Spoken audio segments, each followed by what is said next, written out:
Comment peut-on analyser nos différents concurrents? Donc, quelles sont les informations à recueillir justement sur tous nos concurrents? Donc ça, c'est ce qu'on va voir dans cette vidéo.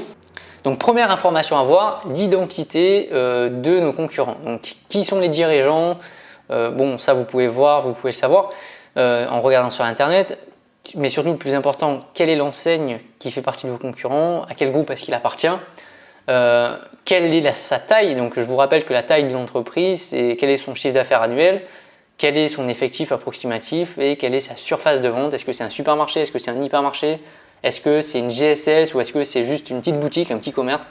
Donc à vous de bien identifier déjà les concurrents que vous avez dans votre zone de chalandise. Deuxième information, il va falloir trouver des informations sur son offre, c'est-à-dire qu'est-ce que votre concurrent propose. Quelles sont les familles de produits? Est-ce qu'il y a du choix dans l'assortiment? Est-ce qu'il y a beaucoup de besoins qui sont satisfaits? Donc besoin c'est la largeur et le choix c'est la profondeur. Et combien est-ce qu'il y a de références avec l'étendue?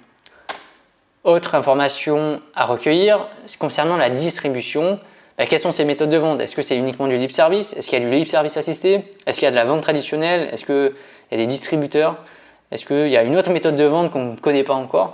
Donc c'est à vous d'identifier tout ça. Quels sont les canaux de distribution qui sont utilisés? C'est-à-dire que est-ce que votre concurrent il a uniquement un seul magasin? Est-ce qu'il a un site internet? Est-ce qu'il fait du drive? Est-ce qu'il fait du click and collect? Donc ça c'est des moyens de vendre. Et est-ce qu'il fait de l'omnicanal? C'est-à-dire est-ce que tout ça c'est connecté et synchronisé entre eux? Et dans ce cas-là ça aurait un gros impact et gros avantage concurrentiel. Donc tout ça il faut identifier chez vos concurrents.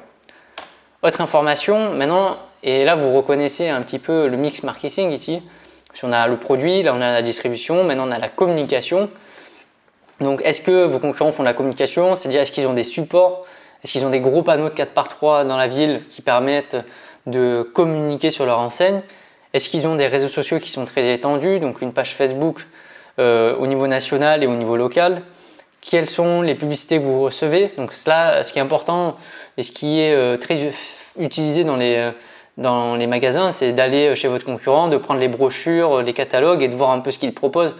Ça peut vous donner des idées et voir un peu comment les messages sont véhiculés et aussi à quelle fréquence. Est-ce que très souvent vous en avez ou est-ce que c'est toutes les semaines, toutes les 2 semaines ou presque jamais?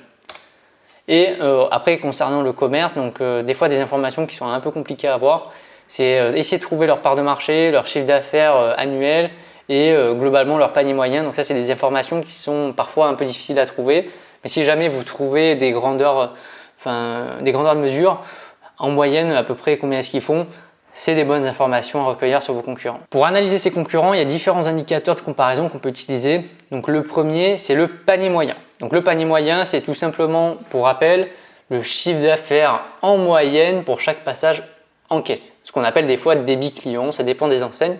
Donc la formule elle est très simple. Vous prenez votre chiffre d'affaires réalisé à la journée ou à l'année et vous divisez par le nombre de passages sur cette période-là. Donc souvent un panier moyen on le calcule soit à la journée, soit à la semaine, soit au mois ou soit à l'année.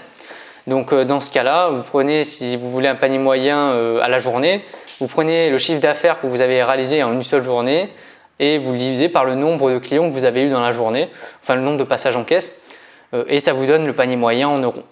Donc ça c'est un élément justement pour comparer plusieurs magasins entre eux.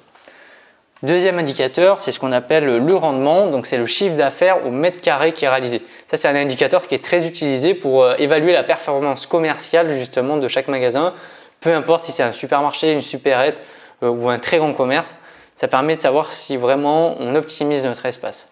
Donc là c'est le chiffre d'affaires que vous avez réalisé sur votre période divisé par la surface de vente du magasin. Attention, on ne prend pas en compte toute la partie réserve, donc back office et la partie des locaux. Il faut vraiment prendre que la surface de vente accessible aux clients. Et ensuite, vous avez l'indice de vente, donc qui est tout simplement, qui se rapproche un peu du panier moyen. C'est le nombre d'articles en moyenne par passage en caisse. Donc par exemple, si vous avez un indice de vente de 13, ça veut dire qu'à chaque fois qu'il y a un client qui passe en caisse, il a 13 articles dans son panier. Donc là, ça se rapproche un peu de la formule du panier moyen. C'est l'IDV, donc indice de vente, c'est le nombre d'articles vendus sur une journée divisé par le nombre de passages en caisse sur une journée, ou vous pouvez le faire sur une année, ça dépend vraiment de la période que vous prenez.